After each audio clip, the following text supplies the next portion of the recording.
my grandfather Rennie, who came down from Canada, he was a lawyer.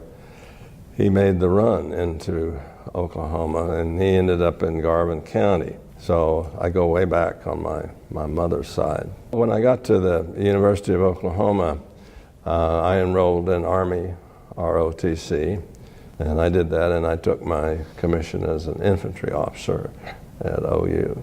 By the time I got to go to Vietnam, I was a captain. And of course, my goal was to be a company commander in combat.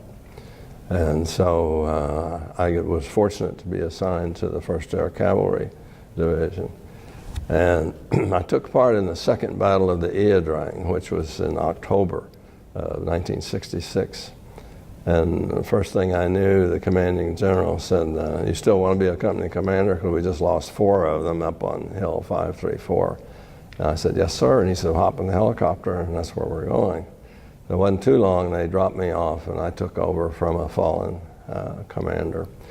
And people say, were you scared? And I was very scared until one moment. When I got on the ground, saw what the situation was, somehow my infantry training took over. And I just started following the troop leading procedures. And after that, I was just too busy to be afraid. We were fighting an enemy that did not want to give us battle unless the circumstances really, really favored the enemy. And so it was very hard to catch them. While the 1st Air Cavalry Division owned 453 helicopters that were ours to use. And so we could chase the enemy at 90 knots, which would be like 100 miles an hour. All the other divisions over there, the infantry divisions, they were lucky to make 3 or 4 miles a day through the jungle. On the 22nd of June, 1970, we were in Cambodia.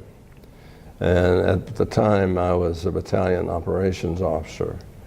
So we were spending our days in the air in a command and control helicopter, overseeing our 5 rifle companies.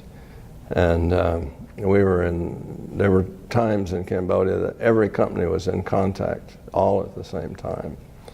Well, during one of those times, the crew was shot up so badly that I had to fly the helicopter. Now, I'm not a rated Army aviator in helicopters. And so I ended up, when the crew was shot up, I flew the chopper all the way back to Vietnam. We'd just come into Cambodia, and we were establishing a fire base. And we'd thrown up a ring of concertina wire, and we had all of our units out patrolling. We're trying to set up a headquarters. And we started to receive 82 millimeter mortar fire nearby from some North Vietnamese units. And so there was a helicopter there, and I said, if you guys wouldn't mind, I've got a box of grenades here, and we've got to do something about this mortar. It's eventually going to hit some of the piled up mortar shells that we were amassing in the middle of our fire base that we were trying to build. And they said, okay. So I got up, and I was lying on the belly, the floor of the Huey, and I had a headset on. And so I just directed them over to where I figured there was a mortar tube, and we got on top of it, and I could look down.